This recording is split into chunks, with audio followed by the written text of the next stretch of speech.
यहाँ हमारे सहकारिता राज्य मंत्री आदरणीय कृष्णपाल जी, उत्तर प्रदेश के गन्ना विकास मंत्री आदरणीय चौधरी लक्ष्मण नारायण जी, हमारे इस्मा के चेयरमैन हमारे मित्र प्रभाकर राव जी, मंच पर हमारे गुजरात के पूर्व सहकारिता मंत्री ईश्वर भाई पटेल जी और पूरे देश में से हमारे गन्ना क्षेत्र में काम करने वाले सभी हमारे चेयरमैन, सभी डायरेक्टर्स, सब ऑफिसर्स और हमारे पत्रकार मित्र, मैं सबसे पहले आदरणीय अमित शाह साहब का बड़े दिल से स्वागत करना चाहता हूं कि आपने ये फेडरेशन के इतिहास में पहली बार सर देश के गृह मंत्री हमारे शुगर फैक्ट्री के अवार्ड देने के लिए आप आए, इसलिए आपका मन से हम स्वागत करना चाहते हो।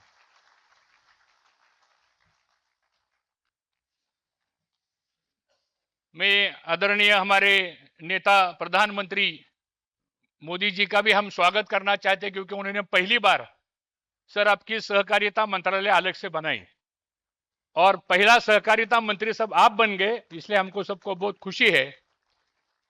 सर आप जब आपने ये पदभार संभाला, एक तीन बहुत ऐतिहासिक डिसीजन सर आपने लिया है। पहला डिसीजन सर, हम 27 साल इनकम टैक्स के बारे में हाई कोर्ट, सुप्रीम कोर्ट, हम ये इतने बार हम उसका हम प्रयास कर रहे थे, लेकिन कोई सरकार ने हमको मदद नहीं की। लेकिन जब आपके पास हम गए, 2-3 मीटिंग्स हमारी हुई और मुझे गर्व है आपको सबको बताने में, बड़ा हर्ष होता है कि अमित शाह साहब ने ऑफिसर्स को एक ही सवाल पूछा, अगर गन्ना फैक्ट्री को अगर इनकम टैक्स लगता है तो मुझे समझाओ कि क्यों लगता है, और अगर नहीं लगता है तो फिर आपने लगाया क्यों। सर एक ही सेंटेंस है, आपने 10,000 करोड़ का प्रिंसिपल अमाउंट और 1900 करोड़ का इंटरेस्ट सब आपने वो फैसला लिया, इसलिए मैं सबको कहना चाहता हूं, आप सब उनका अभिनंदन करना चाहिए। दूसरी बात सर, साहब ने मुझे फरवरी में नेशनल फेडरेशन का चेयरमैन बनाया और आपको मिलने हम गए, और फिर आपने पहले मीटिंग में बोला था कि एनसीडीसी जो बड़ा कॉरपोरेशन है जो सहकारिता संस्थाओं को मदद करता है, तो अपने 27 शुगर चीनी मिलों को आपने वर्किंग कैपिटल देने का फैसला लिया। सर 3,000 करोड़ रुपए का डिस्ट्रीब्यूशन एनसीडीसी से 27 कोऑपरेटिव शुगर मिल को मिला है। मैं आपका बहुत बहुत आभारी हूं सर। तीसरी बात सर, एक आपने जब 6 दिसंबर को इथेनॉल के बारे में कुछ डिसीजन गवर्नमेंट ने लिया, तो हमारे पास 7.5 लाख मेट्रिक टन का बी हेवी मोलेसिस और सिरप जूस का मोलेसिस हमारे फैक्ट्री के सब टैंक्स में पड़ा था।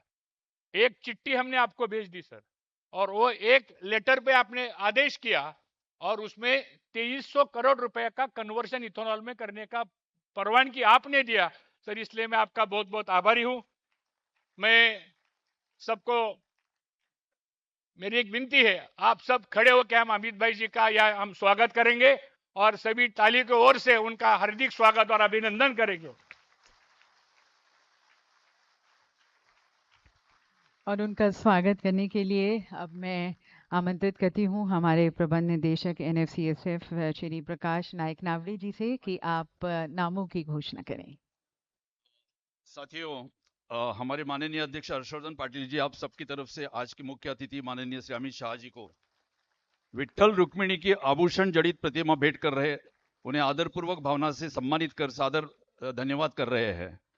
जैसा कि आप जानते होंगे कि हर साल 2 बार पूरे भारत से लाखों भक्त हजारों मील पैदल चलकर महाराष्ट्र के पंढरपुर में स्थित विठ्ठल रुक्मिणी मंदिर के दर्शन के लिए आते हैं। ये अपने आप में एक अहमियत है। अब हमारे अध्यक्ष भारत सरकार के सहकारिता राज्य मंत्री माननीय श्री कृष्णपाल जी का स्वागत और सम्मान करेंगे।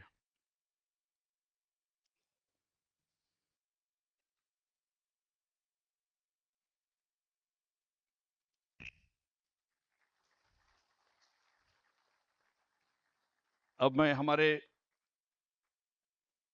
बोर्ड के वरिष्ठ डायरेक्टर और गुजरात के भूतपूर्व सहकारिता मंत्री माननीय ईश्वर सिंह पटेल जी से दरख्वास्त करता हूं कि वे उत्तर प्रदेश के चीनी उद्योग एवं गन्ना विकास मंत्री माननीय चौधरी लक्ष्मी नारायण जी का स्वागत और सम्मान करें।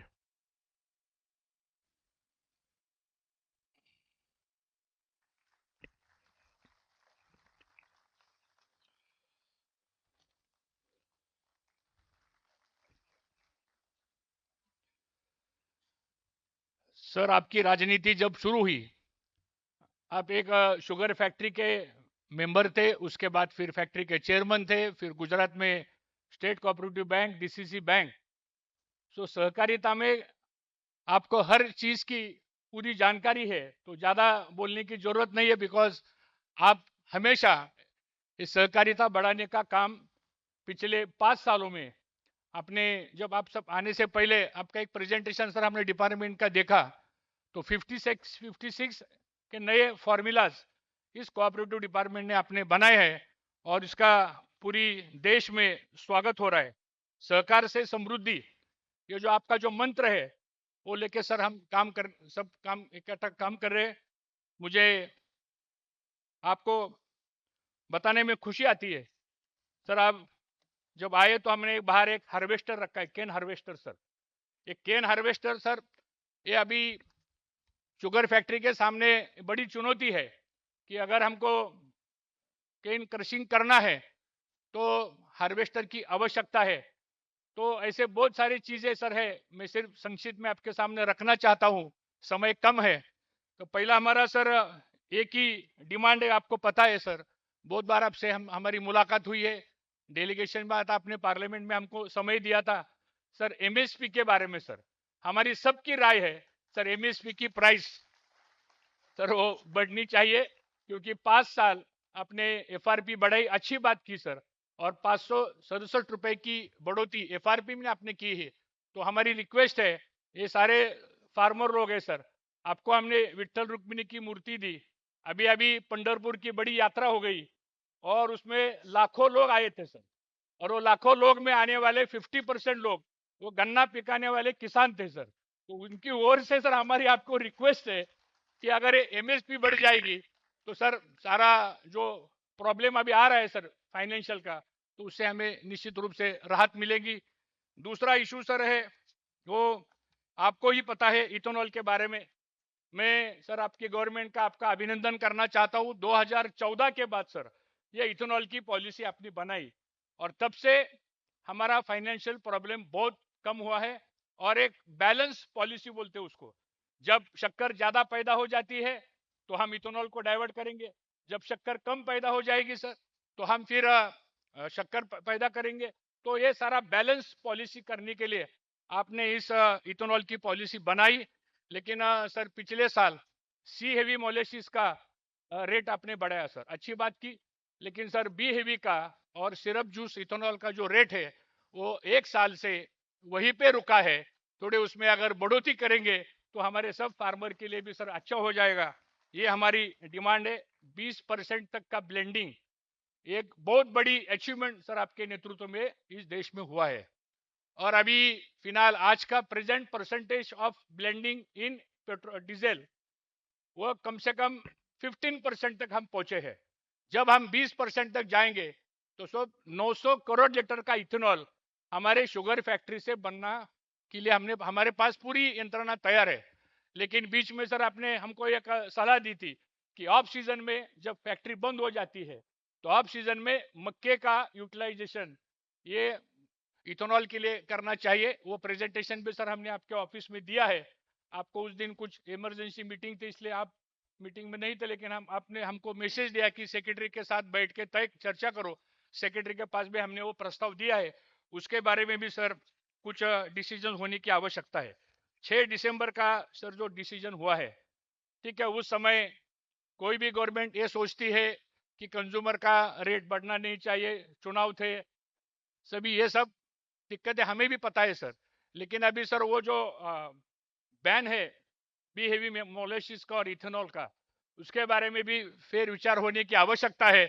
ये भी मांग हम सभी की ओर से सर आपको हम इस निमित्त हम करते हैं। दूसरा बार सर अभी जो ओपनिंग स्टॉक है शक्कर का, अभी कुछ लोग बोलते 87 लाख मेट्रिक टन है, कोई बोलते 90 लाख मेट्रिक टन है।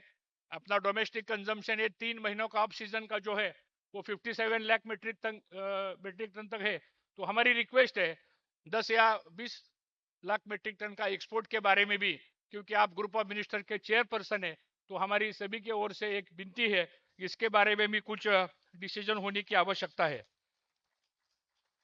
सर अभी एनसीडीसी में सर आपने मुझे डायरेक्टर बनाया और एनसीडीसी में आपने जो सुझाव दिए थे, तो हमारी पहली मीटिंग में हमने एक तय किया है कि अभी आने वाले 2 साल में 10,000 हार्वेस्टर सर, जो कोऑपरेटिव शुगर फैक्ट्रीज है 10% उनका कंट्रीब्यूशन रहेगा, 90% एनसीडीसी की ओर से हम उनको लोन देंगे और उसका रिपेमेंट जो काल है उसका 2 साल का मोरेटोरियम रहेगा, 6 साल का रिपेमेंट रहेगा।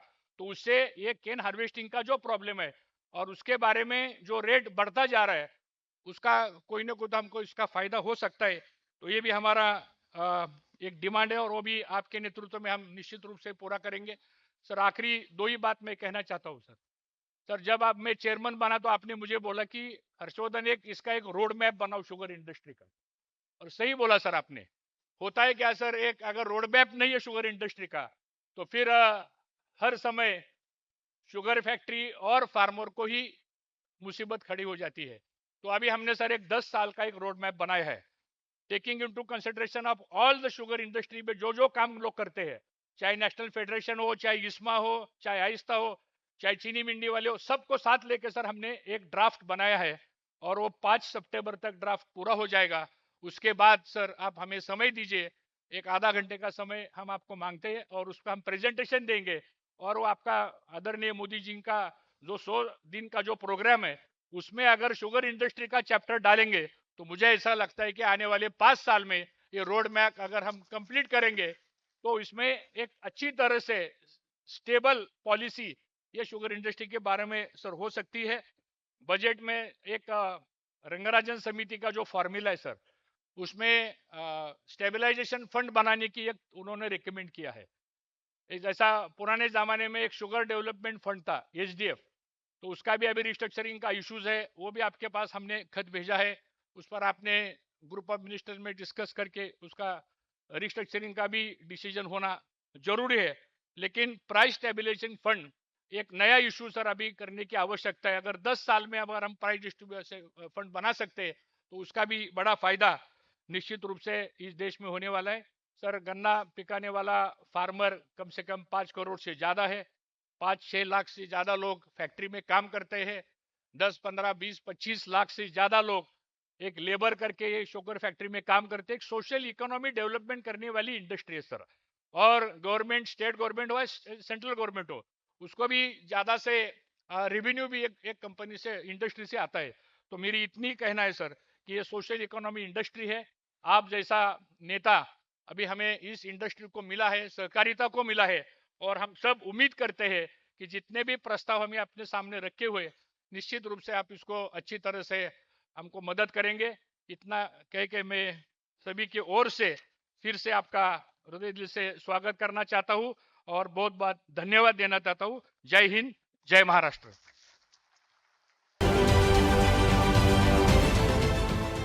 देश विदेशातील प्रत्येक घडामोडींचे लाईव्ह अपडेट मिळवण्यासाठी आता साम टीव्हीच्या सर्व सोशल मीडिया प्लॅटफॉर्मला लाईक, फॉलो आणि सबस्क्राईब करा। तसंच सर्व नोटिफिकेशनसाठी बेल आयकॉन प्रेस करायला विसरू नका।